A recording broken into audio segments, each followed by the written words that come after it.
The Escape Podcast? Escape Podcast. Come and listen while we talk real fast. We'll shoot some webs, but not really. We're just normal guys that act silly.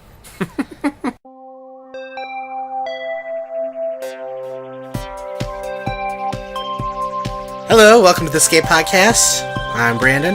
I'm Josh. Today is a very special episode. We're doing 3 Spider-Man movies. We're just talking about the first in each series, because it's been rebooted twice now, which is more than any other superhero movie so far. So we just had a marathon of watching them. We started with the original, the Sam Raimi 2002. Yeah, I was going to say, it's not truly the original. Well, there's a Spider-Man TV show in the 70s. Yeah. And I've actually seen some of that. Yeah, I used to watch it all the time. They'd show reruns. I guess we'll talk about it for a second. There was a show in the 70s. I don't know if it was too popular. It had Spider-Man. He never fought anybody fantastic. It was always just like bank robbers and stuff. And I think they made like 1 or 2 TV movies for it as well. Okay. But yeah, we watched the just Spider-Man 2002 with Tobey Maguire, the Amazing Spiderman from 2012, Correct. directed by Mark Webb, and Spiderman Homecoming from last year, 2017, directed by John Watts. You say 20? Like 2017 as opposed to 2017? Sure. Well, you said 1999. Yeah, but I've always said 2000, whatever. Well, we didn't say 1999. Shut up. This is about the 2000s. Okay. Alright, so where do we start with this? Let's start with the first one. Okay. Spider-Man 2002. You have trivia for that one? We're not going to do heavy trivia, just light trivia. Yeah. Alright, so yeah, Spider-Man 2002, 89% on Rotten Tomatoes. It was directed by Sam Raimi. Stars Tobey Maguire, Kirsten Dunst, Willem Dafoe, and James Franco. It took Tobey Maguire 156 times to catch the lunch tray. The Green Goblin suit was made up of 580 pieces and took an hour to put on. Hugh Jackman originally was supposed to have a cameo and even showed up, but they apparently couldn't find his Wolverine costume. This is the first Marvel movie to have the flipping comic book pages at the beginning. And the movie was released on the 40th anniversary of Spider-Man. Okay. So it had been a long time since I had seen this one. Yeah. This one, it's kind of special to me. This is the last movie my dad and I went into theaters to see. Yeah? Yeah. You haven't seen anything with him since? No, not in theater. No, it's just, my dad's works a lot. We just, we didn't go to the movies a whole lot, and he took me to see this movie, so. I want to say it came out in May, because I think I saw it for my birthday. That I don't know. I feel like I saw it a little later on than everybody else, but I feel like I was a little behind. I think I saw it at least twice in the theater, and some friends took me. John and Melissa took me to go see it for my birthday. And I think there was somebody else there, too, but I can't remember who it was. Doesn't matter. Doesn't really matter. You're not important, whoever you are. Yeah. I hope you're listening so you know how much I don't remember you. Yeah, it was good. I had forgotten how good this one actually was, and I was thinking when I went back to watch it that maybe the special effects wouldn't hold up, and some of them are a little cheesy, but even looking back at them now, just because I know how Sam Raimi is anyway, I wonder if some of them were kind of done cheesy on purpose. Okay. Because that's just kind of how he is. I could see the studio, though, wanting to push it to be as big and epic as possible. So I would think that they would try to trump him on that. Well, it's like a stylized choice because it's a comic book movie. You can do some of it in kind of a weird way and get away with it. Kind of like the Hulk movie, not to be confused with Incredible Hulk, but did the squares. Yeah, I liked that. I did not like that. Oh man, I did like it. I thought, that's I don't neat. know, but I liked. I mean, it was a cool idea, but to me, it didn't work a movie. But that's not the point. All right. But yeah, I remember this movie being a huge deal. I had only known, most of the Marvel characters at this time. They were only like in the cartoons. I watched a lot of the Spider-Man cartoon from back in the day, the 90s one. So I was excited to see it, and I remember everyone talking about it. Spider-Man has always been one of my favorite superheroes. I've never been super into comics, but I've been into them enough to where I'd buy one every now and then.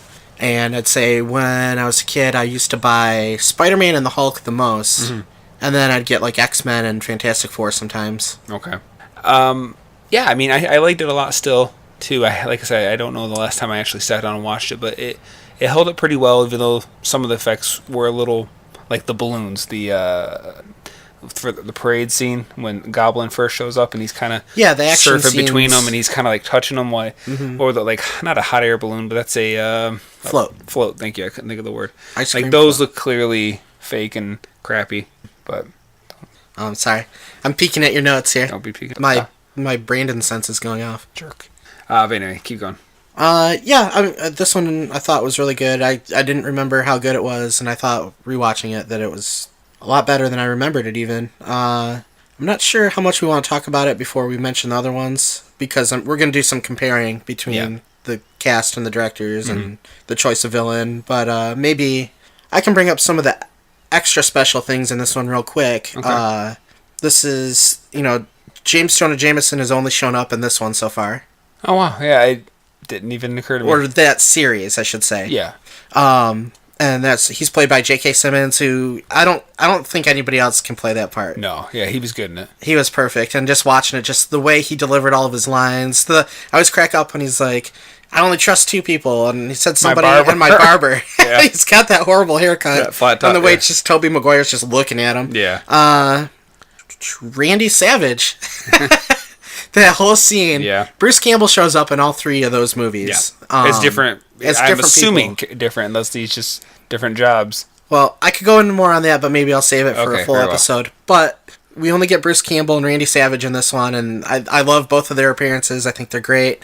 Having the wrestling scene, I think, was really cool because that was pulled directly out of the comics. I just wish he wouldn't have done so much. Like, the way he flips up and he uses his web, he flips up to stick to the bars. I wish he would have done more. Like, are you trying to say that the wrestling scene was unrealistic?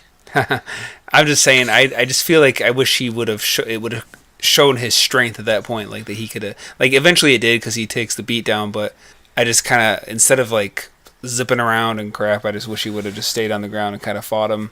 I'm going to have to go back and look at maybe the special features or something. I'd like to see more about that wrestling scene and Macho Man, like any stories with him on set. Rest in peace. Oh, yeah. All right, so did you have anything else you want to say about this one real quick? Well, I like the way, I don't know, I thought it was cool the way they explained, like, the suit, Goblin suit was a military, it's all, like, for the military. Let's save that for comparing the villains. No. Okay. Fine. All right. Jerk. I don't know. I know you're probably going to disagree with me, but I like how this one does the web as a part of him. To me, he was bit by either, whether it's a radioactive spider or a genetically altered spider, whatever. What is the thing that sets the spider apart from everything else in the animal kingdom? It produces web. Don't tell me it should have came out of his butt, because you're already suspending belief enough to say that this guy can do all this crazy stuff. So, I don't know. To me, if he would have made mechanical wings, he could have been Wasp Man or Bee Man or Mosquito Man. So to me, if a spider bites him, he ought to get the one thing that makes a spider stand alone from him. Have you ever heard Kevin Smith tell the story about trying to write Superman movie with Nicolas Cage? No. I know that he was doing that, but I didn't read anything about it. There's some funny moments in there, and some of it has to do with somebody going on and on about how spiders are the animal kingdom's top predator and all that. Oh, because wasn't he supposed to fight a giant spider in that? Yeah. Okay. That's it. If anybody out there has never heard the backstory of the unreleased Nicolas Cage Superman movie, go look into it, because I mean, I saw the suit. It would have been the best worst movie ever. Yeah. Even just the suit pictures look insane. Yeah. And he looks insane. Oh my gosh. That would have been one of the few Nicolas Cage movies I probably would have watched over and over and over again. Yeah. The Amazing Spider-Man came out in 2012. Stars Andrew Garfield, directed by Mark Webb. I don't know a lot about Mark Webb. I looked him up, and he hadn't done a whole lot, really. He did 500 Days of Summer, which was a romantic comedy drama. Never saw it. But other than that, I think all he did really was mostly just music videos. Okay. So he did the 2 Amazing Spider-Man movies, and music videos, and 500 Days of Summer, and maybe a couple other things. I just wrote that one down as being noteworthy. They went for a slightly younger Aunt May in this one. Yeah, well, let's just say, so like you said, Andrew Garfield has Emma Stone, Sally Field, Dennis Leary, Martin Sheen, and Reese Ifans? Sure. Assuming I'm saying it right, has a 73% on Rotten Tomatoes. So some of the trivia that we looked at for this one that we found somewhat interesting is after Dennis Leary was cast, his friend Jeff Garlin, who you may know from Curb Your Enthusiasm or The Goldbergs. Goldbergs, yeah. Apparently Jeff Garlin is a Spider-Man fan, and he said he knew that Dennis Leary would get the part. Dennis Leary asked him why. He said because you look just like Captain Stacy, so I guess there's a big resemblance there.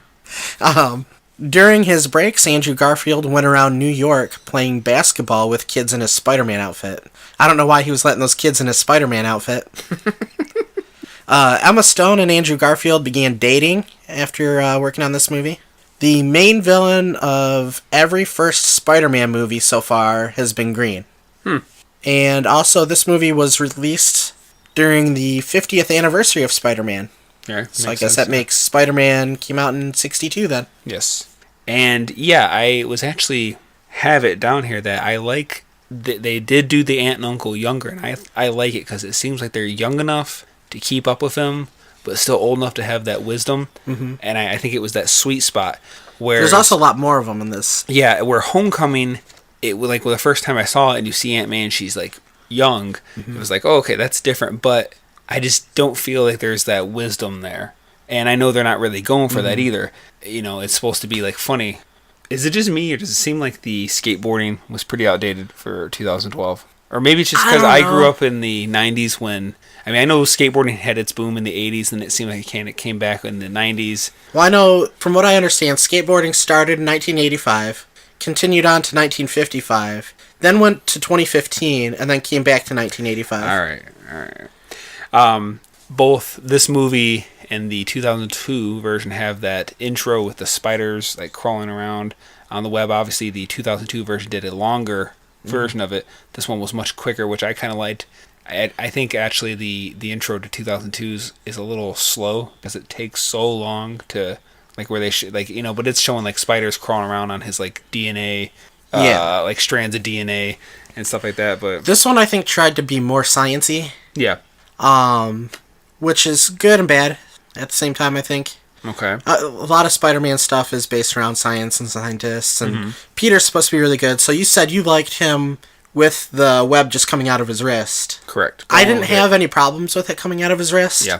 But the benefit to him making the web shooters, there's two reasons. One is it shows how smart Peter is and that he's a tinkerer and he can do this stuff. By the way, did you notice in this movie they tried to set up that he was a tinkerer ahead of time? Yeah, I did notice that they show how he, something about the leak, and he's, converting watches into his stuff and whatever. And what I noticed and I thought was really stupid was he had that lock on his door, so he could press a button to lock his door, but he was sitting right next to it. When I was a kid, I used to stay up late, and it was obviously nothing as fancy as this, but it kind of reminded me of myself. But I had this little pulley system where I could be in bed. And like when I heard because my parents, it was like one room upstairs. When they would come downstairs and I was supposed to be in bed, I would pull the thing and it would shut off the light, and then I could pretend to be in bed. It's very different. You thought you were being real sneaky, but they didn't care as long as you're upstairs. Well, yeah, no, I was supposed to be in bed. I had to, quickly get down and pull the string and shut off the lights. Me and my sister used to do stuff like that too. Yeah. This movie, I saw it in the theater. I remember not liking it at the time because one of my biggest reasons was because we had already seen the origin story and I didn't want to see it again. Yeah. And it was done so well before, trying to do it again, just like it invited too much comparison to something that was already really good. There was a lot of lines that they were clearly trying to do without exactly... Like the responsibility line. Yeah, exactly. It was kind of a shame that they couldn't use that line because it was done so well. But there was something else that very much reminded me of the first one with... I don't know, in there somewhere. And I'd say one of the biggest differences that they went with was instead of going with Mary Jane, who is more well-known as Peter Parker's love interest, they went a little bit further back and they went with Gwen Stacy, who was one of his early love interests in the comic books. Yeah. That was an interesting choice. I didn't hate it. I had no problem with it. I prefer Mary Jane, but, they could have always added her later. So, why is that? Why is what? Why do you prefer Mary Jane? Just because she's what I know. And I was, I picture Spider-Man with the redhead, Mary Jane. And I know that their relationship is rocky at times, and she wants to be a performer of some sort. Yeah. I think in the comic books she's done everything from like modeling to acting, and she's a bit of like a local celebrity, and she kind of like lives a more public life. But then when you're dating Peter Parker, who can't really reveal who he is, like, it causes some tension between the two, and their relationship is real rocky at times. Okay. But yeah. I assume you're going to hate this part, but I kind of liked, to a degree, that they had something about his dad working with Dr. Connors, having, like, some kind of mystery with about what his father's involvement was. Mm-hmm. Just a little bit. Okay. Because, really, did they ever say much about his parents in the other versions? I think they touch on it a little bit in the sequel to this one. So am I right? I assume you hate that part? I did not care for the secret parents storyline. Yeah. Whatever. Okay. To me, it felt like...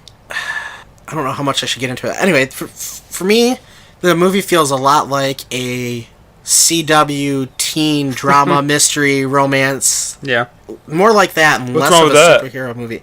Well, I'm not joking. I'm not a 16-year-old girl, so I like different things. There's...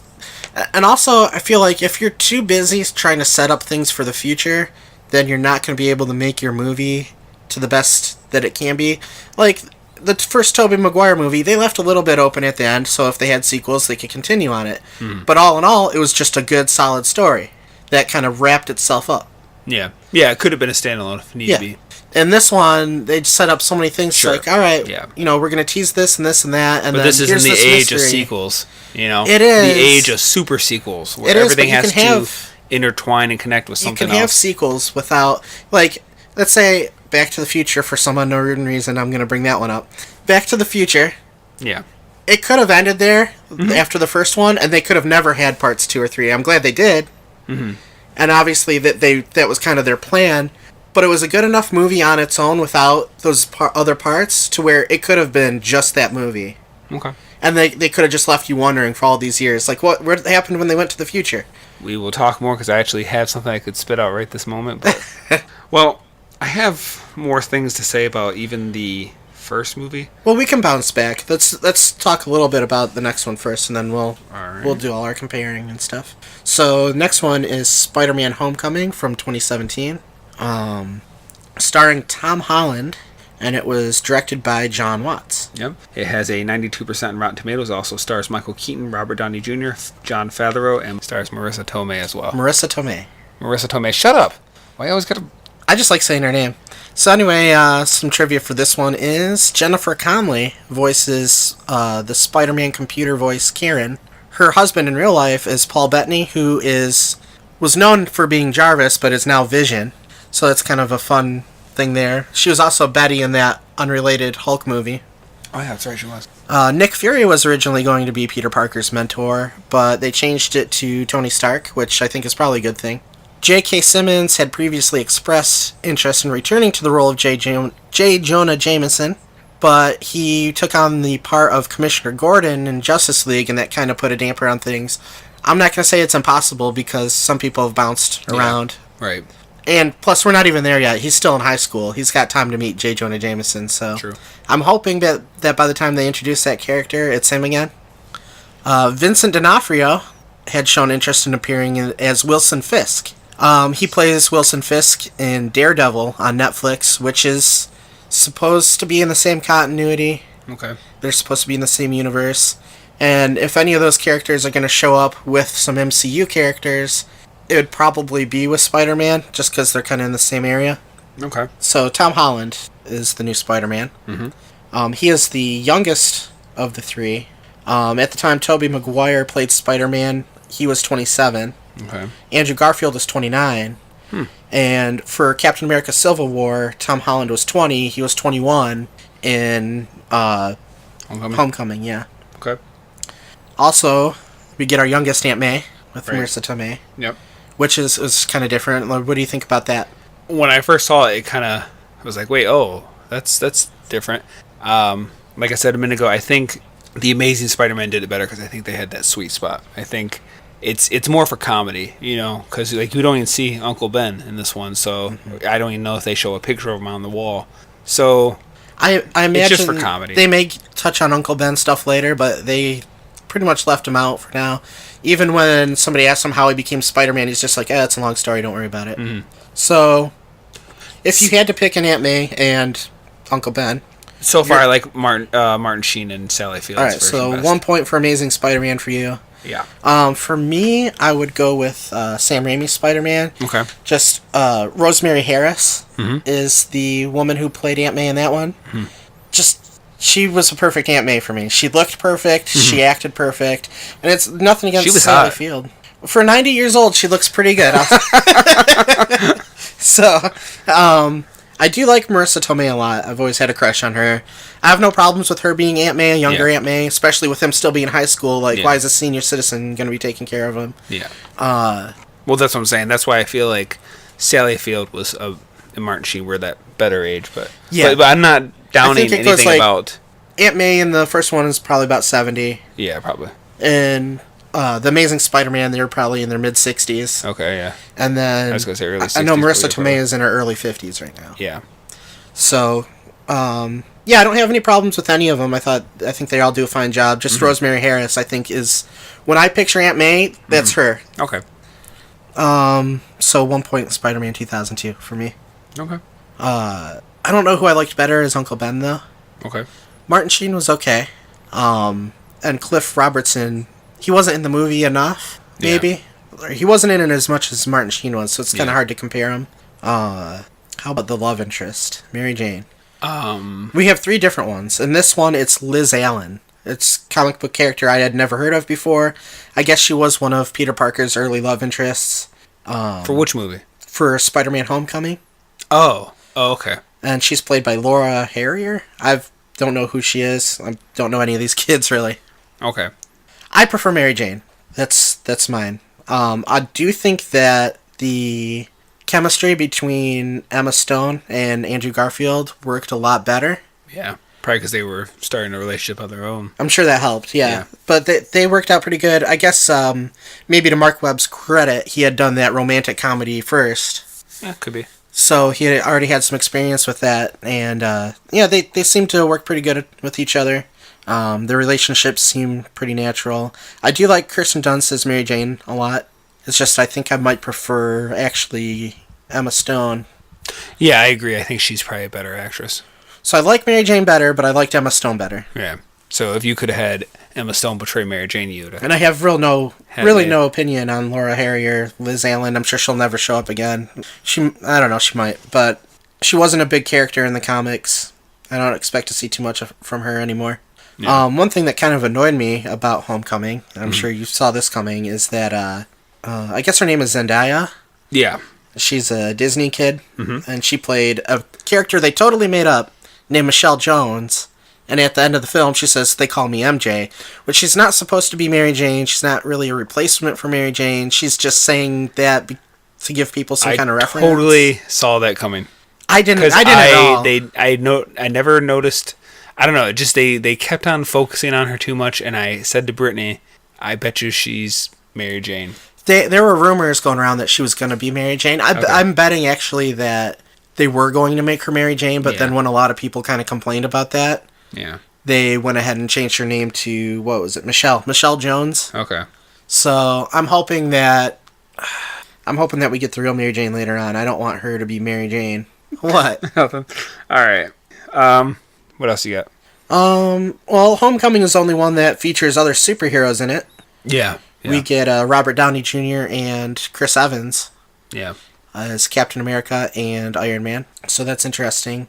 We also have multiple villains, which is different for a first run. Who else is there? The Shocker. There were 2 Shockers. Oh, yeah. There was also the Scorpion.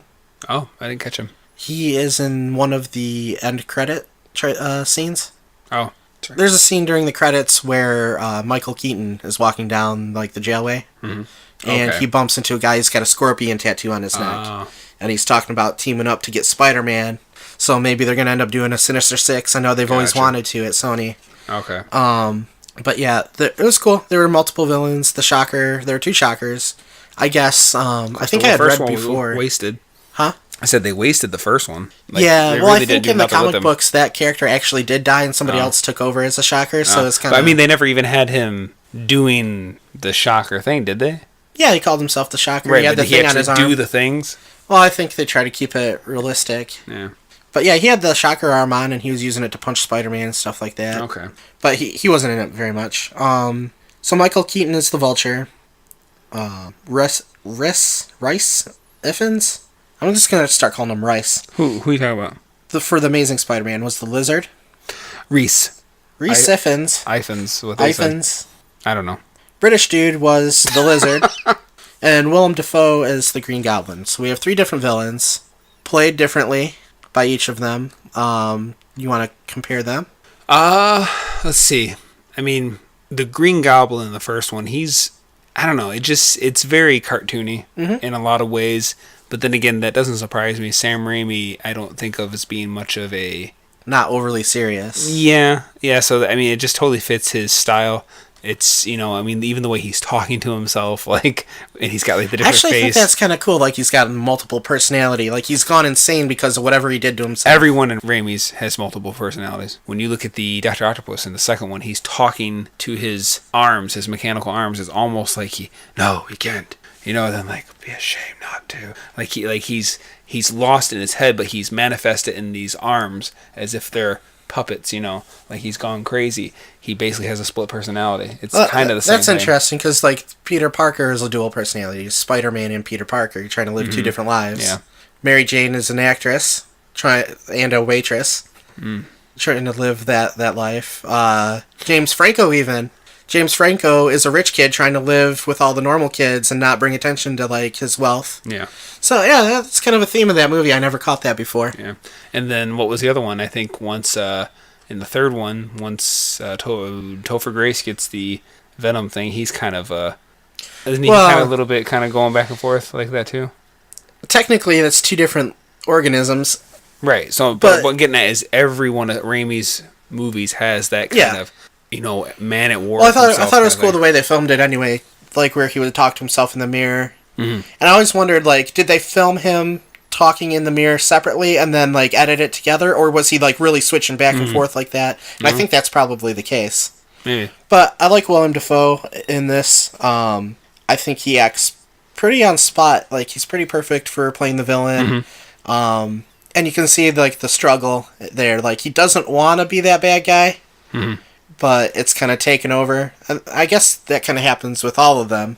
But the way he plays is a little different. He almost comes off as Joker-ish in a way. I could see that. It was cool, like you were saying, that they gave him the military suit. Yeah. Because how else would you do it? Would you put him in a rubber mask? Would you have him just turn into a goblin thing, Yeah, I like that. It's a bodysuit that was meant to be for the military. The glider is meant to be for that. The bombs.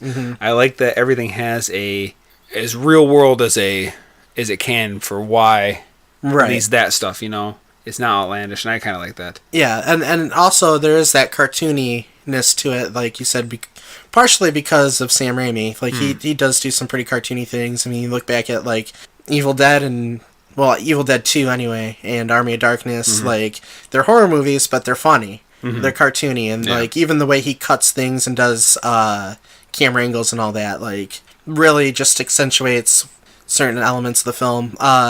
Yeah, I like it. I like the Green Goblin a lot. Willem Dafoe did an awesome job. What do you think of that Macy Gray?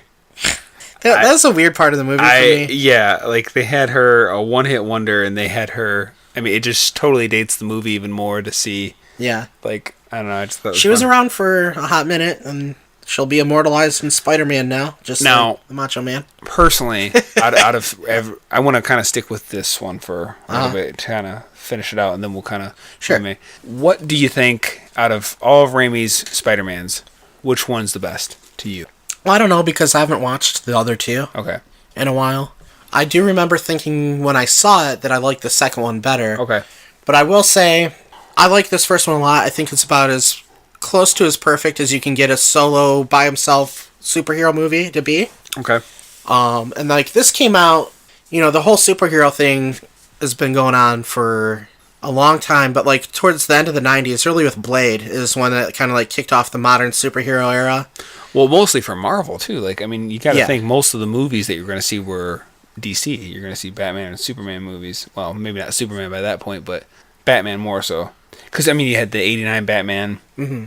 And, then you had... Well, they had those Batmans, but that was the only superhero thing going on. And before that, that's what I'm saying. So Superman. It was really new to see... Yeah, Superman before that. I was saying it was really new to see, Marvel characters outside of the cartoons and the comics, They got more serious, I want to say, in a way.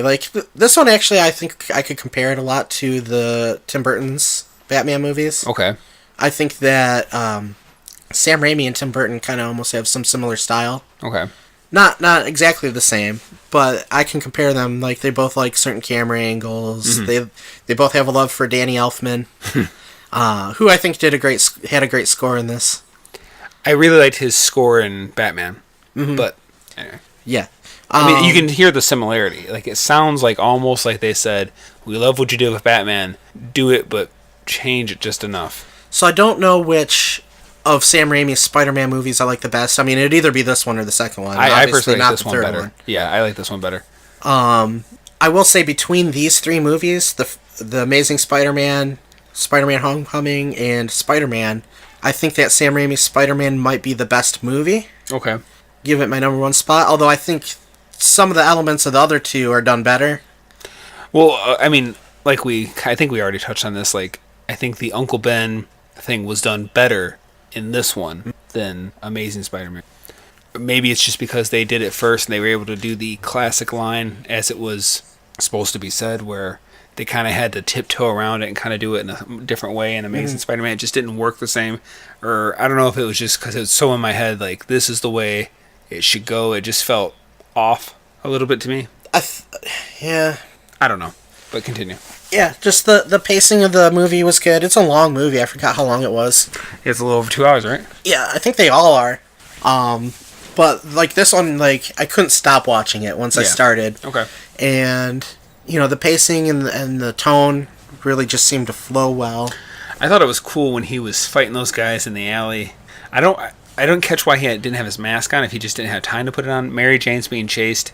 It starts to rain, it's right before the upside down kiss. Yeah. But I like when he's fighting those guys off and he's not doing the fancy web stuff. I kind of like seeing him just beat up guys normally, and he does the cool thing where he webs them all and he pulls them all off, boom, boom, boom, boom. Yeah. But then he's fighting them and he's flipping a guy over his back or something. I just thought that was cool. Yeah, the way Spider-Man fights, just in general, is cool. I think all three of the movies actually did his fight scenes pretty good. But, I mean, it started with this 2002 one. They pretty much did it right.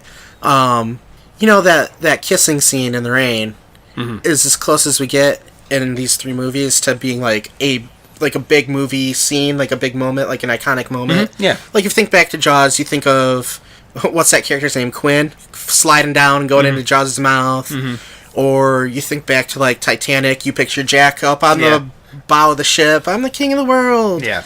Something that if you just showed a clip of it to somebody, they immediately know what it is. Yeah, that scene has probably been the scene that people remember most of this movie. How about Tobey Maguire as Spider-Man? Because we didn't. Well, he's a little more on the nerdy side. He does have he kind of starts to develop a little more of that cocky attitude. Andrew Garfield started right off the bat with that turned up. I felt a little more. I just feel like it takes him a little longer, Toby, to get that attitude, not arrogant, but just obnoxious, kind of smart alecky. All right. Where Garfield has it more so right off the bat. So Tobey Maguire, I think he might be I'm not saying he's big because they're all small guys. Mm-hmm. He seems like the thickest of the three of them. I don't know if that makes sense to you. Okay, yeah. Maybe the stockiest. Yeah, sure. And I always picture Spider-Man as being a little bit more spindly. Yeah. As far as the way he played him, I think he did a pretty good job. Mm-hmm. He was fine Peter Parker. They showed him he was definitely an outcast nerd. Mm-hmm. Who had, a friend at least. Right. Garfield's more the cool nerd. He's a little more. He's got a little more of style, but he seemed less of a nerd to me. Yeah, he's a little more just an outsider because he's not part of the cool kids. More of a loner. He's not part of the jocks. He's, I describe him as more of a loner. He wore that green jacket. He was standing up to bullies, even though he couldn't beat them up. Mm-hmm. Right. Yeah. Tobey Maguire may have said something to Flash Thompson, but he would have never stood up to him. Yeah. Speaking of Flash, I felt like. Well, let's stay on Peter Parker for a minute. Darn you. fine. So, just a couple more points. Sure. So, yeah, like, Andrew Garfield didn't really come off as Peter Parker to me. Just came off as a loner kid who could have maybe been a cool kid if he cared to be. Well, I feel like they did 2 versions of Parker even in the comic books. Wasn't there, like, the earlier versions he is just, like, nerd? And then, I always just picture him as nerd. And then later they make him more, you know, kind of a smart aleck, and he's one of the smarting things off and stuff. One of the things about Spider-Man, especially when he is Spider-Man swinging around and fighting people, he's got that mouth on him where he likes to crack jokes and make fun of his opponents. Yeah. One of the things also though about Spider-Man doing that is his jokes are terrible. Like he gets made fun of by other superheroes because he won't shut up and he's always telling horrible jokes. Okay. They do in Civil War. They do that a little bit. Like, the other guys tell him, like, we don't talk this much when we fight, kid. He's like, oh, sorry, and he's just always blabbing his mouth. Okay. So, in that sense, Tom Holland actually plays really good Peter Parker and Spider-Man. I think Andrew Garfield loses here. Okay. And I think Tom Holland probably wins. But I do like Tobey Maguire. Okay. I mean, yeah, I don't have a problem with Tobey Maguire's version. I don't have a problem with Andrew Garfield's version. I don't even really have a problem with Tom Holland, is it? Mm-hmm. I don't have a problem with it. I just don't like his as much. No? No. I like that his is... He's the one that seems most like a kid, and he's also the youngest one. I'm sure that helps. Yeah, that was actually one of my issues with Spider-Man Homecoming, is I'm tired of seeing Peter Parker as a teenager. Well, I can I'm ready to see him, you know, fresh out of high school or in his early college years. Like, yeah. I'm ready to see no more high school. A lot of when I collected comics as a kid, Spider-Man was a man at that point, and there were already things going on. Like, he was fighting serial killers like Carnage. He wasn't just flipping around and doing high school stuff. Yeah. He had serious things to take care of, although some of the themes always stayed the same. Like, he always has a problem with the way the public looks at him. Okay. He wants to be liked, and it's probably from him being a nerd. Yeah. But, like, it's kind of funny, because, like, here's this nerdy kid who, before he became Spider-Man, didn't really have a whole lot of friends, didn't get a lot of attention, even though he was a nice guy. After he becomes Spider-Man, he can't tell anybody he's Spider-Man, but, like, look, he can do all this cool new stuff. Mm-hmm. But even though he's Spider-Man now, and he can do all this cool stuff, he's got super strength, he can do acrobatics and swing around the city. Yeah. And he's fighting bad guys, people still don't like him, and it just drives them nuts. But I think probably Tom Holland is the winner here, although I do really like, for me anyway, Tobey Maguire. Yeah, I actually, when I rewatched The Amazing Spider-Man, I hadn't seen it in a while. I didn't see it in the theaters, by the way. I actually liked him a lot better. I'm not saying better, but a lot better. Which one? Andrew Garfield. Mm-hmm. I liked his version of it. And that's not taking away anything from Tobey Maguire or even Tom Holland. But I just think I didn't like Tom Holland's movie as much as the other two. What I did like about Andrew Garfield's is, like, especially in that second movie, you get to see more of it. Yeah. The way he mouths off while he's fighting and all that. And I don't think he was bad, per se. I think the other two did it better. I think maybe the problem with Tobey Maguire, he's a little too reserved. He's very quiet. Yeah. Like, not just, like, while he's fighting, he still gives a couple quick quips and stuff. Yeah. But, like, you can see there's a lot of scenes where just he doesn't say much, or he says something, you know, with a low tone. Yeah. Like, he's always thinking about something, which is fine, but, like, I think as far as capturing that spirit... Yeah, I gotcha. More of a rambunctious kid. I feel like a lot of the supporting actors didn't do very much, or they just didn't write well for them. I don't know, like Flash, Uncle Ben... Yeah, I want to get to Flash in a second, too. You know, Harry, they're just not well written, or they just didn't write good lines for or they can't, I don't know, it just... I like Harry, but... I wouldn't want to fight me neither. Like, I just like... Flash is something I want to talk about for sure, but before we move on to that, real quick, I want to do the costumes, since we're already on Spider-Man. Sure. Is there a costume you prefer? I like Andrew Garfield's, except for there are certain times when he would, like, when he was bending, it had this weird... like the fabric or whatever was kind of bunched up and it kind of looked weird. Okay, yeah. And I like that they kind of explain how he's kind of looking at, you know, various sportswear for various things.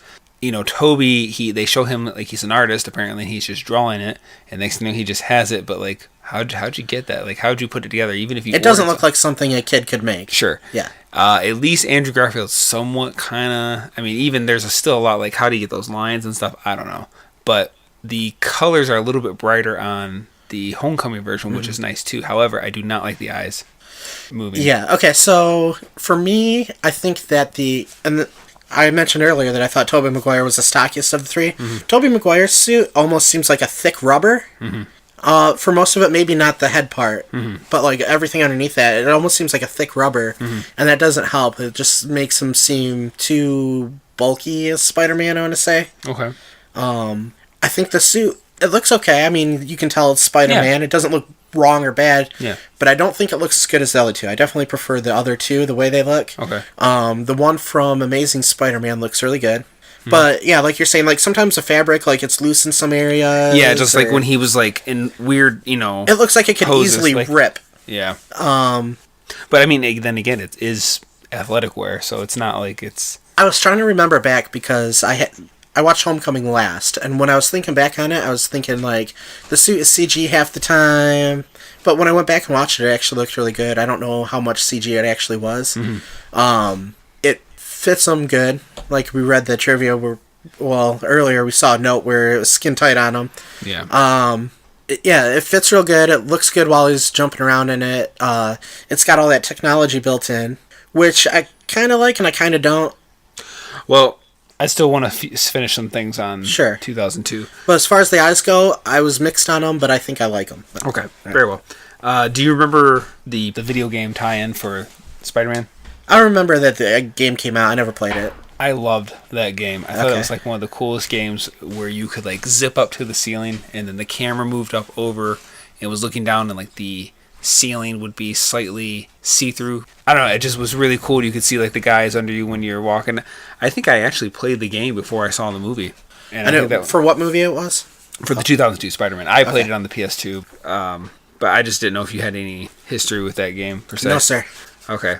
I do like that, and I don't think they did it in The Amazing Spider-Man, but in Spider-Man from 2002 and in Homecoming, they both have, like, their basic outfits. Yeah. Like, I love that scene in the original, the 2002, where, you know, they show him, like, him designing the costume, and it looks all cool, but they don't show him putting it together, and then finally he shows up at that wrestling match. Bruce Campbell's like, "What's your name, kid?"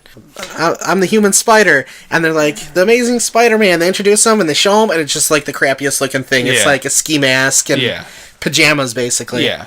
And that's just hilarious. Do you remember the scene when the Goblin first attacks, and he's basically, like, he's taking pictures, and, like, everyone else is like running and he's kind of standing up in the crowd. It's like this iconic, you know, where he's not afraid. He's just like, you know. Okay, yeah, he's down. He was taking pictures and he's looking. He was up. taking pictures. He sees Mary Jane with his friend, and then all of a sudden he like senses that danger's coming. And once the Goblin starts shooting stuff up and whatever, everyone else is like cowering down or they're running away, but he's still standing tall, like, you know, like he's not afraid. But anyway, he starts running. He's doing it's basically the Superman, where he's like pulling open his shirt. Yes. To, you know. It was just funny. They definitely did that on purpose, and then they mentioned Superman later. Yeah, they mentioned Superman later, but I just thought it was kind of funny they did it all. Mm-hmm. I wasn't expecting that. The pumpkin bomb. Remember when it vaporizes those people? Where you actually see their skeletons? That kind of looks bad. That was pretty bad. Like some of that CGI is pretty bad. The scenes where he's first climbing the building, and then it looks like a PS2 game where the actual him in that early Spider-Man suit, and it's like he's crawling then jumping up over like the fire escape ladders, and he's just doing stuff, and then like where he's jumping from one rooftop to another. It just looks really if bad. we want to jump back to the villains for a second, I think that the CG on the lizard is terrible throughout the whole movie. Okay, I'm gonna wait. I'm waiting. I'm gonna finish this up. Yeah, sure. We both agree with like J.K. Simmons. Yeah. He did pretty good. You know, he had the funny lines. Probably, and it was cheesy, but it worked because of, I don't know, it just worked. There's a lot of it is Raimi, I'm telling you. Yeah, he was the perfect person to direct it with that tone. Yeah. I think he's good at these kinds of movies. I don't think it would have worked if he would have tried to do Spider-Man the way the Amazing Spider-Man was. I don't think he could have pulled it off. No, if they wanted to be like dark, if they were pushing him, mysterious. to do that. But you know, it's funny. You said he did do Darkman though. Okay, but that wasn't a giant success. Never actually seen that, but yeah. So you said this movie, did it feel long to you? I noticed it was long, but it doesn't feel long. Okay, that's exactly what I have. It's over 2 hours, but it didn't feel long to me. I would have actually... I was surprised to see that it was 2 hours. I didn't remember it being that long. They knew how to put it together the right way. Some of the ridiculous like flips and stuff he does, it kind of reminds me... I guess it must have been just a style choice at the time. The Star Wars prequels, where nobody can just jump from point A to B. They got to do like this ridiculous flips and just fancy stuff. Yeah. They had him doing that, and I know he's supposed to be like a gymnast, basically. But I thought it was overkill a little bit. I didn't care for that. Tobey Maguire? Tobey Maguire's, yeah. Well, okay, there's one scene where I did notice that, and it kind of bothered me. That's when he gets in the fight with Flash for the first time. Yeah. And... somebody's coming from behind him. Yes! Yeah, he does this, like ridiculous thing. Does, 3 backflips in the air before he finally lands. And then, okay, so he shoots his web at the lunch tray. He's dragging it out the door. I find it amazing, no pun intended, that none of those kids that saw him walking away with this thing would say, once Spider-Man kind of came out and saying, wait, I remember one time at school when Parker had this crazy thing coming out of his wrist. Well, they might have just thought he was holding onto a string or something, like he tied it around the lunch tray. Maybe, but I don't know. I kind of like Spider-Man being by himself. I know he's a big part of there's a lot of stuff in the comics I understand. You don't want the other superheroes in the movie with him? I feel like it's like Batman. Like, I get that, he's part of the Justice League and whatever, but I don't like Batman with Robin. Batman like for Batman sure is more of a loner. Yeah. I kind of feel the same about Peter. Like, I just feel like that's part of the thing. He's struggled because he has this, he wants to do good and he does good, and some people understand and appreciate for him, but then a lot of people are against him. He doesn't have this squad of people to hang out with, and I get it, some versions he does, but I just kind of prefer him as the loner. What else you got? I thought it was dumb at the very end of the movie, Mary Jane says, oh, it's always been, and he basically shuts her down. This is my blessing, my curse, in the big epic walk. They're trying to make it sound so deep, and I don't know, I was just that's, yeah, I thought that was just trying too hard to sound very... It makes sense what he's saying. Maybe they kind of did it in a cheesy way, but, that is his struggle. It's he can't live that normal life and be Spider-Man, but he can't not be Spider-Man too, because with that great power comes great responsibility. I get it. He has to be Spider-Man, but because he's Spider-Man, he can't really have people get too close to him because they might get hurt. So this is the only of the movies where he can basically do what he always did in the comics, which is hold down a job as a newspaper photographer. So nowadays, I guess he could, but it would be going to a website. You know what I mean? Right. He's taking pictures that he's selling to the newspaper to have them... I don't remember the second Amazing Spider-Man movie, if that was part of it at all. Not at all. But because Jameson isn't even in that. This one we get to see him past high school, too. His graduation day. True, yes. So he's out of high school. We get to see him starting to live his life. That's at the very end, but Homecoming, he's still in high school, and I think by the end of... Amazing Spider-Man, he's still in school. Maybe at the beginning of the second one for that, which I didn't see that. He's graduating or something, but nowadays it would be you're taking a picture and maybe because all the news would be websites. So but it's still the classic format of. Well, yeah, nowadays it'd be all photoshopped. There are no newspapers. Yeah, yeah. I like him. I like Tobey. He's good with doing the nerdy. He wasn't overkill though. He did okay with his sarcasm. However, I think ultimately Garfield was better with the obnoxious Peter Parker. Okay. I just I feel like this version of him was more the nerdy version, and there's nothing wrong with that. So before we leave Spider-Man 2002, what do you that Flash Thompson? Since Flash is in all 3 movies, we might as well mention him. Okay. They don't do much with him in this one. Not a whole lot, no. He's the bully at the beginning. They do more with him in the Amazing Spider-Man, and they change him drastically in Homecoming. Flash is supposed to be a bully and a jerk who later goes on to become a good guy. Right, yeah. So probably I'll say the better Flash was probably Amazing Spider-Man because they did more with him, I guess. I mean, there was one scene with him in this. I didn't realize... Or maybe 2. He comes up and picks Mary Jane up at one point. But that's about it. I mean, he doesn't do anything. Joe Manganiello. It's hard for me to say his name, but he's going to be in the DC movies. I think he's going to be Deathstroke. Some people might recognize him from True Blood as one of the werewolf dudes, I guess. But I didn't realize that was him as Flash Thompson in this movie. Okay. As a kid, he looks different, but once you realize it's him, you can kind of recognize him. Anyway, I think I like this version of Flash the best. Okay. He just seemed like the bully. The one from The Amazing Spider-Man, he was a bully and a butthead. He also seemed extremely stupid, too. But you see, this version to me was like a CW television show bully. Like, yeah, I wouldn't want to fight me neither. I don't know, like, I know I said that already, but it just was very one-dimensional. Which one are you talking about? This one, 2002 Spider-Man. See, I would say that about the other one. Oh, really? And then, like, halfway through the movie, they just have them become friends for no reason. Or at least respect. I mean, he beats him up, I guess, is why, but still. Well, he felt bad because his uncle died. He tried to make a peace with him, but then that's when Peter was kind of closing himself off to everybody. He was trying to be cool and express, condolences about his uncle, which is basically his father. I imagine Flash as not only kind of being a bully and a jock, but also being like one of the more popular kids in school. And when I look at Flash from the 2002 one, I see him being a bully and a jerk, and I see him being popular. It all kind of works. When I look at the one from 2002, he just seems like a spaz to me, like nobody would like him. I don't know. Maybe that's just me. And then there's also Flash Thompson from Homecoming. Yeah. Which I didn't like at all. Okay, well, I'm going to go a little deeper on Amazing Spider-Man now. Okay. So, do you remember the part where he's sneaking around the Oscorp lab, which is totally ridiculous anyway, that he could hide around corners and peek, but they do... Yeah, he's like peeking at that guy. The guy looks right at him, but he didn't see him.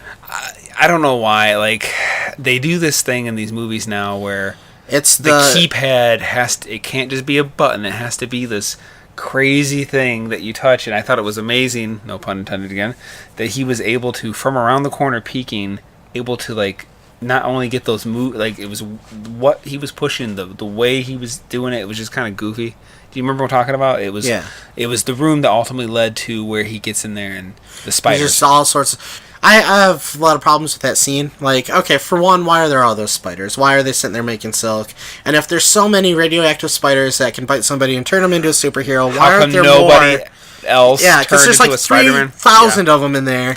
Like, I'm sure more than one would have escaped and bit somebody or done something. I wrote that down. That's amazing. Nobody else became a Spider-Man. Yeah, even if it bit like a mouse or something, we'd have a Spider-Man mouse. Swinging around the city by its tail or whatever. It's insane to me. So there's the scene where he's tearing up the bathroom, like when he first gets his powers. Yeah. It was not funny, and it didn't work when they did it in Wolverine's movie, too. They did the same thing. He has his claws for the first time, and everything he touches breaks, and it's supposed to be funny. Ha ha ha. He cut the sink in half. Oh, that's great. And this one, he's squeezing the toothpaste, and it just shoots across the room, and he pulls the knob on the sink, and it comes off. It was just not funny. And this movie came out way later. I'm not sure that one was supposed to be like the super haha moment. It's just like him not realizing what he could do. I guess, but they could have done it. To me, it would have been a lot more impactful if, like, when he first goes to touch one thing, it comes off in his hand. All right, we want to talk about not funny when he first got his powers. When he's on the subway. All right, he's sleeping on the subway. Yeah, and for no reason, a guy sets a beer on his head. Like, what the heck is going on here? Yeah, let's see what happens here. And then he sticks to the ceiling. Nobody seems to be too worried about that. They're looking at him kind of weird for a minute. Yeah, I mean, they look at him definitely like it's something. But then he rips a girl's shirt off, then he rips the pole off, and he's doing a Three Stooges routine. Yeah, that wasn't great. Like, it didn't... I know what they were going for, but it didn't come out correct. It was... No, I can feel you on that. Like, somehow he's able to whoops, sorry, boop, whoops, I like that at least in the 2002 one, like, he got real sick, and then he slept for, like, 15 hours. Yeah. Then he had his powers, but in this one, like, he's like, and it was subtle with the glasses. He puts the glasses on, like, what? You didn't realize it. Then he looks in the mirror, he's like, hey, I'm a muscle man now. Yeah. And I think this movie, they really pushed how smart Peter is. I know he's supposed to be smart, and part of me can argue, like, okay, he's giving formulas to Dr. Connors, but it's like part of me... Well, didn't he get that formula from his dad? He got it from his dad, so I was like, kind of like, okay, well, maybe I can let that slide, but it's just funny to me that Dr. Connors is so taken by him and his, how smart he is, that he's, like, come, we're hanging out. Peter's supposed to be smart. That's part of the reason. I know, but... That's part of the reason the web shooters are a good thing, too. I didn't get to that second reason. one of the reasons web shooters are kind of good is because he comes up with different types of webs, like in the comics, which kind of like... See, I could go for that, or like if he was like... The web shooter was to shoot a tracker onto his that's one of the thing. things he can do. That's one of the things that I like that they did in Homecoming as well, is they had all the different types of webs. He didn't really use any of them, but they're there in case he needs them. Like if he fights Electro or something, you can squirt them or whatever. I don't know. Was Uncle Ben's killer always someone that Peter encountered? Was that always the way it went? Because obviously... I believe the most authentic to the comic books, the most faithful to the comic books, was the one from 2002. Okay, see... That there was a robber at the wrestling match... Which he who encountered. He let go. And then that turns out that guy is the one that... And then obviously in this version, he's like a convenience store robber that he encountered, right? I just didn't know. I have to think that the guy working at the convenience store was just messing with him because he was a jerk. Like, who has a rule? You have to spend $10 to take a penny out of the penny. Well, yeah, that was stupid too. But what I'm getting at is basically... Was Uncle Ben's killer always someone that Peter had personally encountered first? I think so. Yeah. Okay. I just noticed they did it. Because that helps mess with Peter's head. Like, I could have done something about this guy, but I didn't. And because I didn't, my uncle is gone. So I like the way they showed how he made the web shooters. However, I have a problem with the fact of how they should have looked like something that a kid made from parts. Like, they showed that it was a watch, but like at one point they showed it's got like this lights that activate on it, and I was like, that's way too fancy for him. It just felt like, how is he's making a design choice, a cosmetic choice of how this tech is going to look. And I just thought that was kind of overkill. For which one? What are you talking about? In the Amazing Spiderman, when they show that he finally has his web shooters, like they're like got this fancy like light sensor that shows, I don't know how much he's got left or how far they're going to go or whatever. I don't know. I must have missed that part. I'm not a fan of the point of view shots. There's a few that worked, but they did it way too much. If it's like, I know you're going to hate me for saying this. Unless you're a monster or a killer in a horror movie, you probably should not have POV shots. Yeah, I mean, again, there was a few times it was kind of cool, and like they did the one where, do you remember? Was it Fear Factor or something? There was one of those stupid shows where they would put these people would be wearing this vest and had a camera that came out. Yeah. In front of them, and they'd be walking around the dark and whatever. It just looks so weird because it's fixed on their face. The way like it looked like they had like those on him at one point. It just didn't work on all of them. I hate also in a lot of these movies the way they do computer monitors where it's this holographic projection and they can reach in and like manipulate it, or like the way they showed like when they were doing the test on the rat to try to grow its limb, and just the way the animation for the rat looked. It was just like computer. Like, would they really? Well, first of all, would they even really need to see the animation? Like, will it work? Yes or no? And he did what 5? Well, I mean, I'm sure they made it look like it was only 5 tries. Computers don't work that way. Yeah, but like they showed how he like did it relatively quickly. Like, they're showing like, test subject deceased, subject. Yeah, I feel like, was there supposed to be more time there? That was a weird scene. And then when the rat turns into a monster and eats the other one or whatever, like, it looks so stupid. More terrible CG. I don't know why the movie from 2012 has worse CG than the movie from 2000. It has worse CG than Jurassic Park from 1993. It's funny. Over-reliance on CG. You said you didn't like the way the lizard looked. I liked the way he looked. I liked how big he was. I liked how huge his hands were. The sizes of him is fine. He just looks so CG. And then also his face. Like, why was his face flat? Why couldn't he have, like, the snout, too? Well, I don't know. But one thing I kind of did like, because, I mean, basically when you look at this, is the werewolf movie, in the sense. You have a man that's turning into a monster. It's kind of a werewolf story, which is funny because one of the few comic books I have is actually Spider-Man versus the Wolfman, which is actually J. Jonah Jameson's son. He becomes like an astronaut, goes into space, and then comes back with some kind of thing. Yeah. Anyway, but what I liked about it is he retained his intelligence. He could speak, and he could understand, like, where, like, even, like, the Hulk... Man-Beast? Is that what they called him? Something like that? I don't know. In the comic book I have, he's a Wolfman. Mm-hmm. But anyway, in this... I liked how Connors still knew who he was and what he was doing. He could speak and all that. And it seems like a lot of these monster movies, even like the Hulk, at certain points, there's some question about, does he know who he is? Can he still like think? I just like that they didn't mess around with that he just was basically the same person mentally both times. It's not he had a little bit of that Green Goblin complex going on too. At the very end they had him kind of Yeah. redeem himself, and that's actually something He wasn't supposed to be a bad guy. Well, that is something from the comics. Dr. Connors was always he's a lot like the Hulk in a way, like you said, where he didn't want to turn into the Lizard. He didn't want to cause havoc or anything. He just wanted to be the scientist. Yeah. I did not like the storyline at all where he's trying to turn everybody into a lizard. And he's like, no, I didn't. This like isn't that about one. making people well again anymore. It's about making perfection. So everybody, to be perfect, you have to be a giant green mutant with no wiener? Yeah, I didn't care for the fact that he was trying to change. That seems like a very old plot device in a lot of old movies. It was just so stupid. I guess that is something that ended up happening in one of the comics. I don't know if it was an Ultimate Spider-Man storyline or what, but I don't like it. I just like him being more of a primal beast that you have to fight. It reminds me of The Fly, the 80s Fly, a little bit, where he wanted to turn her into... Yeah. Like, it kind of just seems like that. I can see him being more crazy, though. And I think, I don't know... How'd you say his name again? When I looked him up, it was Reese Ifans. Yeah, Ifans, yeah. So, I thought he was the most boring, cookie-cutter, bland, bad guy, both as Dr. Connors and as the Lizard. I didn't have a problem with him. I was so bored to tears with him. And it didn't help that I was already reliving most of what I had already seen in 2002 Spider-Man. Like, doing the whole origin story again. And then I get this character that's basically boring. He wanted to turn everybody into lizards. Like, how stupid is that? I liked how they showed that he actually was getting beat up by street thugs. When he comes home and he's got the hood over his face... Spider-Man. Yeah. And he takes off the hood and he's got all these bruises and black eyes. He goes out trying to find Uncle Ben's killer. But I like how it's basically like, even though he's got these powers and these regular Joes don't, they're getting hits on him. And I liked that. Yeah, he's not invincible. The scene, Jack, the little kid. Okay, so there's this... Although, with his spider sense and his acrobatic abilities, it should be really hard for them to land anything on him. They didn't do the spider sense all that well. Because, okay, he's in the sewer in that one scene, which I thought was cool the way he made a web to try to... And then all the chameleons of the world gathered. Okay, that was one of my points. Why was there so many lizards? I didn't realize they all looked exactly the same. They were the same exact type of lizard. Somebody went to the pet store and flushed one down the toilet.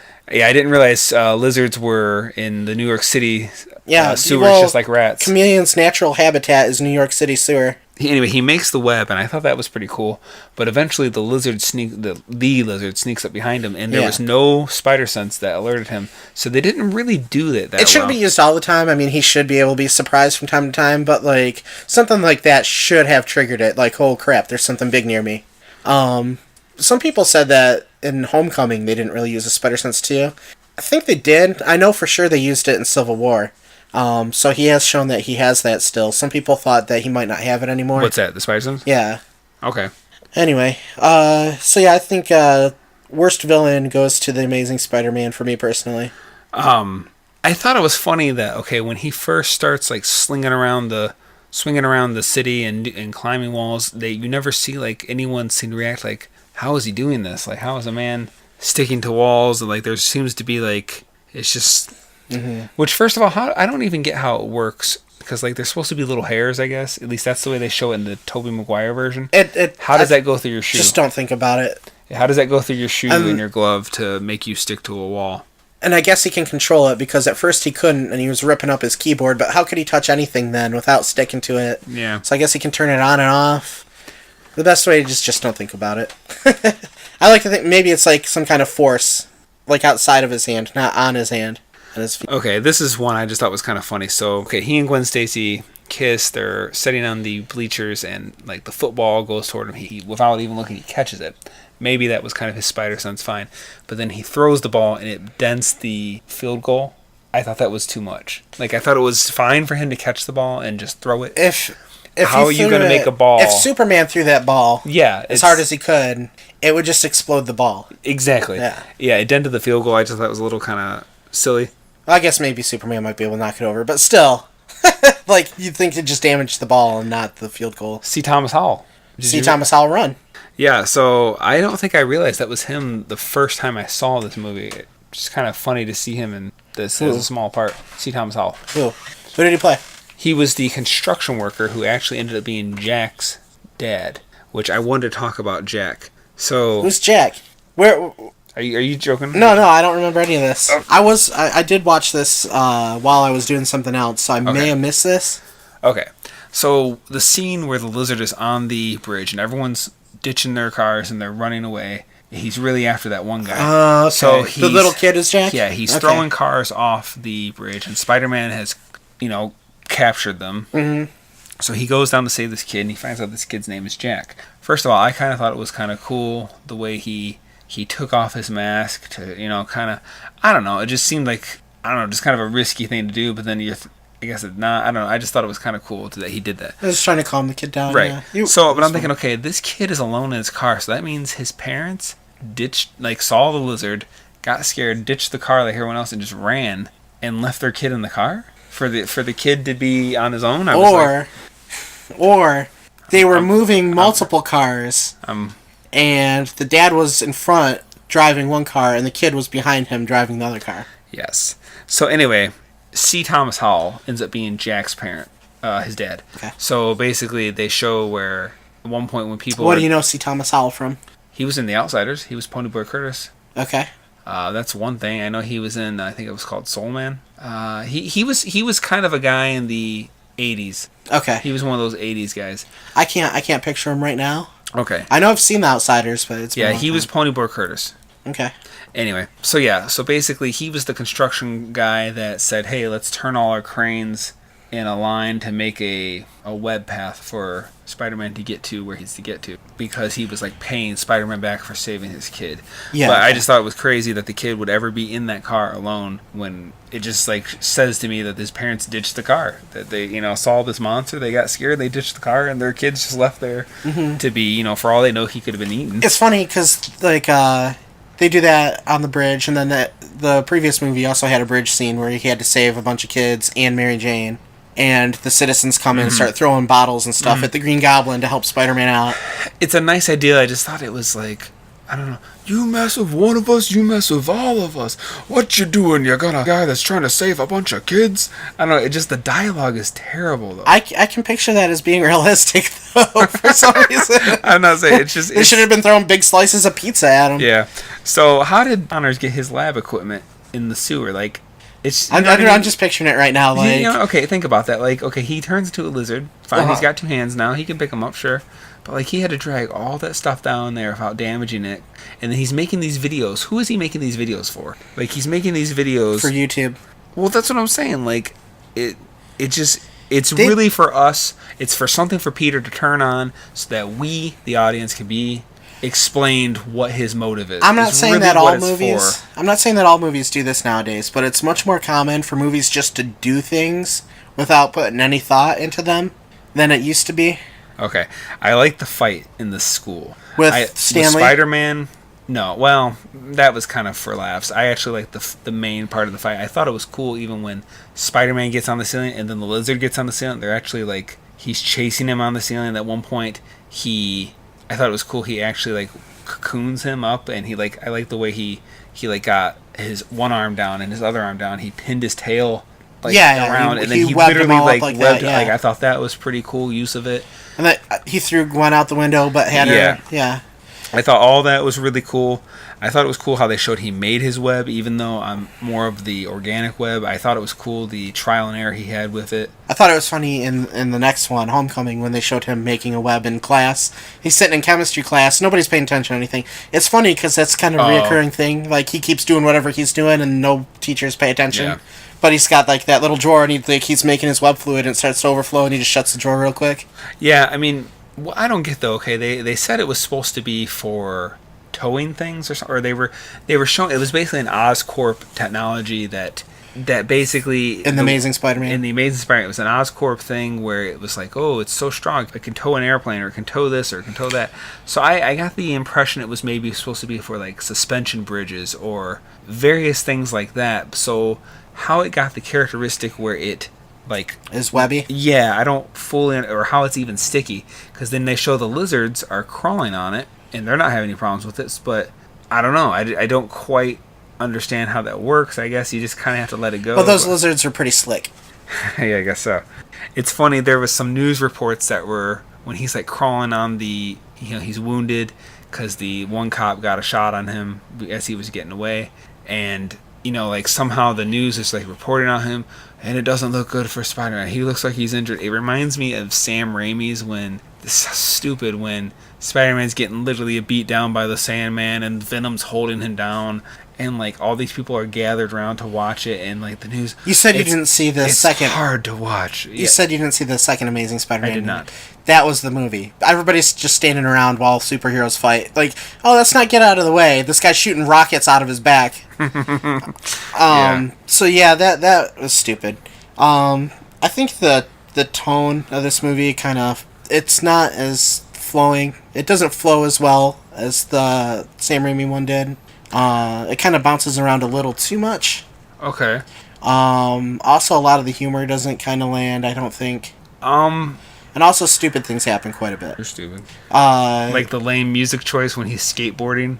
Remember that they picked this weird music when he's like he first gets his powers and he starts swinging from chains, and it was just a really stupid little segment. Do you remember that? I don't remember the music. Really strange music. I did read that he requested to have "World of Pure Imagination." Is that a song from Willy Wonka? World of Pure Imagination. Oh, where was that at in the movie? I heard that he requested it. I don't remember seeing it in the movie. Oh, okay. I thought you were saying it was in the movie somewhere. I don't remember. Anyway, like I was looking at the directors. So Sam Raimi, he had already done a bunch of like big movies by this point. Mm-hmm. Evil Dead. With Army of Darkness and Evil Dead 2, he was able to get some practice like working on action scenes and working with special effects. He also did Darkman, which gave him some practice. I know that's with Liam Neeson, but he's more like action. Disfigured, right? Yeah, he's a scientist or something like that gets disfigured. And okay. I don't know if he has any powers. It's been so long since I've seen any of that. Okay. But like he gets a little bit of the dark superhero. Mm-hmm. And so like by the time like he starts working on this one, he already has a resume. He had been already directing at that point for 24 years. Okay. And I know him and Bruce Campbell, they started out when they were like teenagers making movies and stuff. Mark Webb had done 500 Days of Summer, like I said earlier. At the point this movie came out, he had only been directing for 3 years. And a lot of his stuff was like music videos. Yeah. Kind of a weird choice outside of maybe his last name. Yeah. To make a Spider-Man movie. And I think maybe that's part of the reason. I know Sony likes to interfere a lot, or they did anyway. That's part of the reason Spider-Man 4 never happened with Sam Raimi's, because the studio... It's part of the reason Spider-Man 3 wasn't as good. It's also the reason now, thankfully, I think, that Spider-Man is part of the MCU, and we can maybe see a better version of Spider-Man than what we were getting with the Amazing Spider-Man.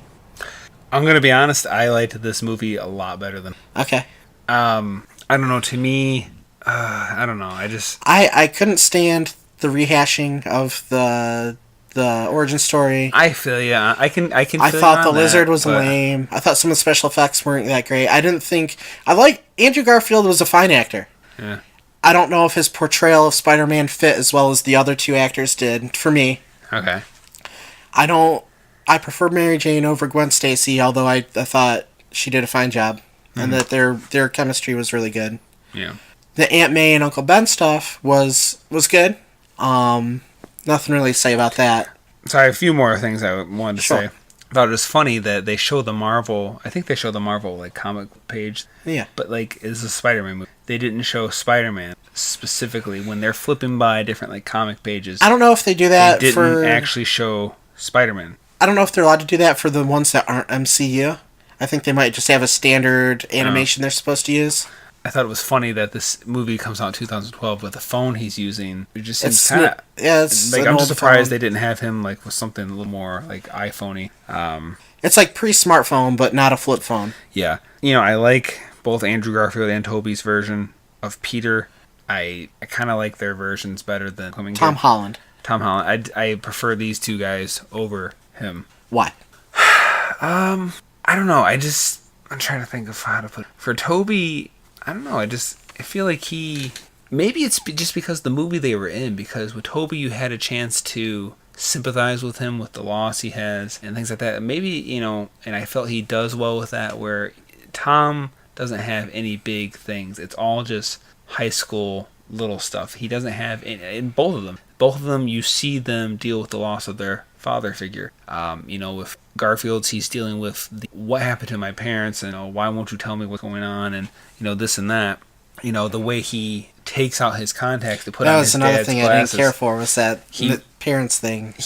I know, but what I'm getting at is he wants to be. He finds a pair of his dad's glasses. He takes out his contacts to put them on. He's, kind of like, Benji puts on my boots and he tries to stomp around.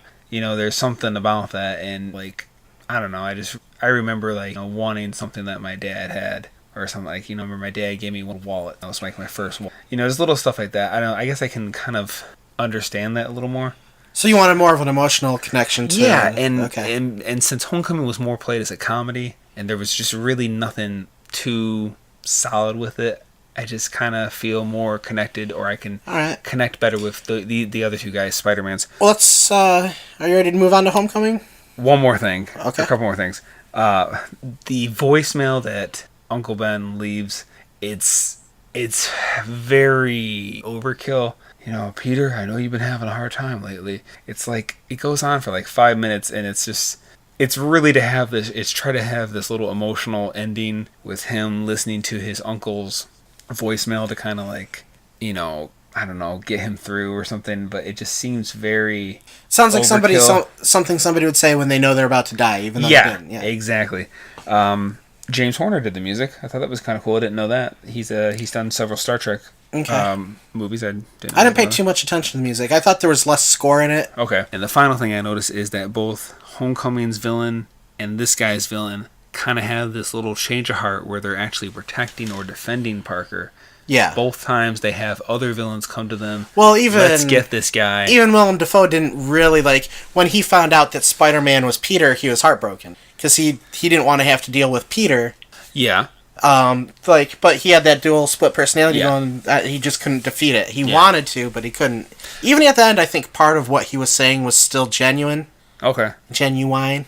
Even though it ended up being a trick, I think parts of it were still he was telling the truth, and then the goblins started taking over again. Could be.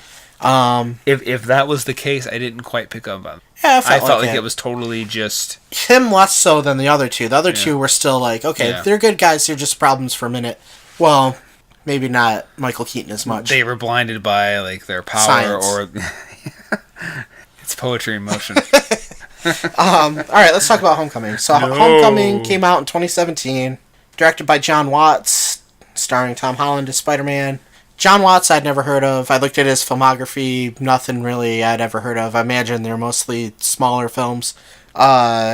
He began his directing career in 2000, hold on, wait a minute. 1 minute later. Alright, delete that. Anyway, by the time he did Spider-Man, he had already been directing for 7 years, so he had a little bit more experience than Mark Webb. And I think that showed because, for me anyway, I felt like the movie flowed a little bit better. Okay. There weren't as many hiccups along the way. Okay. I like this version of Spider-Man. Oh, here's something interesting, some trivia for us. So, 2002 Spider-Man, Tobey Maguire is Spider-Man. He's an American, born in California, still lives there. The Amazing Spider-Man, Andrew Garfield, born in California, raised in the United Kingdom. Yeah. And then here we are with Spider-Man Homecoming with Tom Holland, who was born in London, lives in England. It's kind of funny how he just kind of migrated over to England. Yeah. Anyway. Okay, so like you said, Tom Holland stars as Spider-Man. We also have Michael Keaton, Robert Downey Jr., Jon Favreau, Rosa Tomei. So, I like this one a lot. It's the MCU version of Spider-Man that a lot of people have been waiting for. Sony still has control of it. They still own the rights. They're not going to let it go. No, it's the only thing they have that makes money. Yeah. So, Sony still has the rights to the films, but they've made the partnership with Marvel Studios, owned by Disney now, to where they're sharing stuff. And, basically, Sony is like a little kid with Play-Doh, and Marvel Studios is an adult slapping them on the hands when they make a mistake, and, telling them how to do it and what to do. Yeah. From what I've heard. Well, I'm glad, since this is the third version that we've seen in recent years, I'm glad they didn't do some of the same things that we saw again in Amazing Spider-Man. Yeah, I can appreciate that. They skipped over the origin. However, I honestly kind of wish they somehow could have worked it where it just would have been Andrew. I kinda felt know bad a lot for of him. people say that the second movie wasn't very good. I didn't see it, so I'm not going off that one at all. Here, for me personally, the thing with that second film, I liked it more than the first one. Oh, really? It was still a bad movie. So, yeah, here we get this one. We got to see our first taste of a Marvel Spider-Man in Captain America: Civil War. A lot of people were pretty happy with it. Mm-hmm. The suit kind of threw some people off, especially with the moving eyes. I didn't care for that, yeah. When I was rewatching it, I had mixed feelings on the eyes, too. But as I rewatched it this morning, I kind of figured they probably worked based on his real eyelids or something like that. I guess. So, what's kind of neat is one of the problems if you're wearing a mask, and you may have noticed this when Willem Dafoe was the Green Goblin, you can't really emote that well. I mean, you can do the voice, but you can't see their facial features or anything. Right, they had where his eyes would go up and you can kind of see his real eyes. Yeah, but you can't get facial features or anything. It's harder to act when your face is covered up. Mm-hmm. When Deadpool came out a few years ago, one of the things they did is they gave him the facial expressions even though he was wearing the mask. Oh, his eyes move? Mm-hmm. Oh, okay. I didn't see it. So you can kind of get where he's coming from without as much of his voice doing all the work and body language. Okay. So I think that's part of the reason, because Deadpool had already done it. All right, well, let's try this out. So he's got, these mechanical thingies on his eyes now. Yeah. I don't have a problem with it. I liked it when I watched it this morning. It took me a while to get used to it, but now that I'm used to it, I like it. They even made a joke out of it at one point where they were glitching out and going like that when he's looking at the two little girls. He was in a fight and he got hit, and there were two girls there, and he looked at them and told them everything's going to be okay, but his eyes were going all googly. So they screamed. I kind of remember that. Anyway, I don't mind that now. So between all the suits, I might like this one the best now. Okay. I kind of do like that there's technology, even though I did have a hard time with that at first too, because I just want Spider-Man to be Spider-Man. But it's kind of nice, seeing Tony Stark with a lighter Iron Man suit and powers.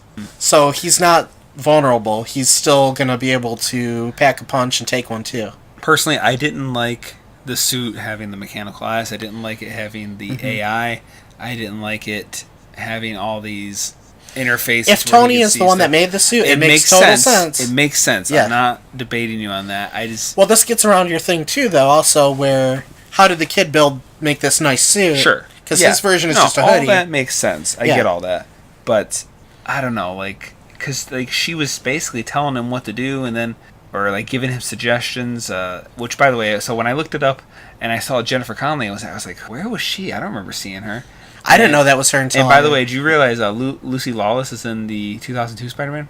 I didn't until I looked it up. I was like, who was she in this? It doesn't surprise me because both Sam Raimi and Bruce Campbell are in love with her. Okay. She's actually a big part on the Evil Dead TV show now, which is on Starz. Well, yeah, she was in the 2002 version as well. So they worked with her a lot on Xena. Both of them did. Okay. That's funny. Where was she in the 2002? She was when they were showing this little montage of what people thought of Spider-Man.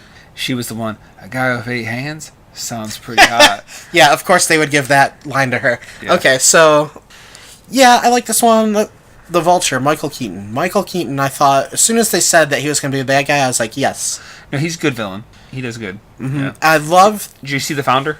I did see The Founder. Okay. He's kind of like a villain in that one, to a degree. In a way, the way he steals the business from them. Maybe one day we'll do an episode on The Founder. Okay. If you haven't seen it, it's about McDonald's. And I know that sounds boring.